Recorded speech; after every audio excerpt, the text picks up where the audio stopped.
ఉగ్రవాదుల్ని కాశ్మీర్లోకి పంపించి పాకిస్తాన్కు ముప్పు తెచ్చిపెట్టిన పాక్ ఆర్మీ చీఫ్ ఆసిఫ్ మునీర్ కనిపించడం లేదు. చాలా రోజులుగా ఆయన బహిరంగ కార్యక్రమాల్లో పాల్గొనటం లేదు. అసలు ఉన్నారో లేదో కూడా తెలియటం లేదు.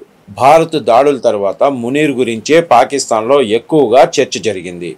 పాకిస్తాన్ యుద్ధంలోకి నెడుతున్న ఈ పెద్ద మనిషి దాడులు ప్రారంభమయ్యాక ఎక్కడున్నారని అందరూ ప్రశ్నించడం ప్రారంభించారు. కానీ ఆయన ఆచూకీ మాత్రం తెలియటం లేదు. దాదాపుగా 10 రోజుల కిందట ప్రధాని షాబాజ్ షరీఫ్ పాల్గొన్న ఓ సమావేశంలో మునీర్ కనిపించారని పాకిస్తాన్ ప్రధాని కార్యాలయం ఓ ఫోటో విడుదల చేసింది.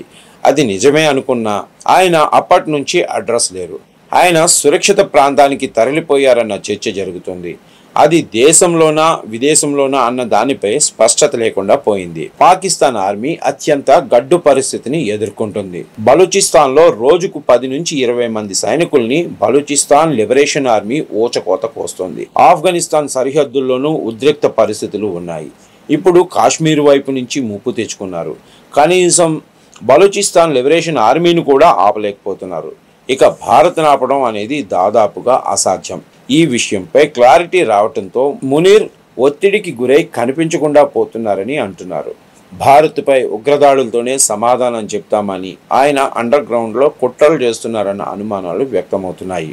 కాశ్మీర్ విషయంలో మునీర్ చేసిన వ్యాఖ్యలు, ఆయన చేసిన కుట్రల్ని భారత్ అంత తేలికగా మర్చిపోయే అవకాశం ఉండదు.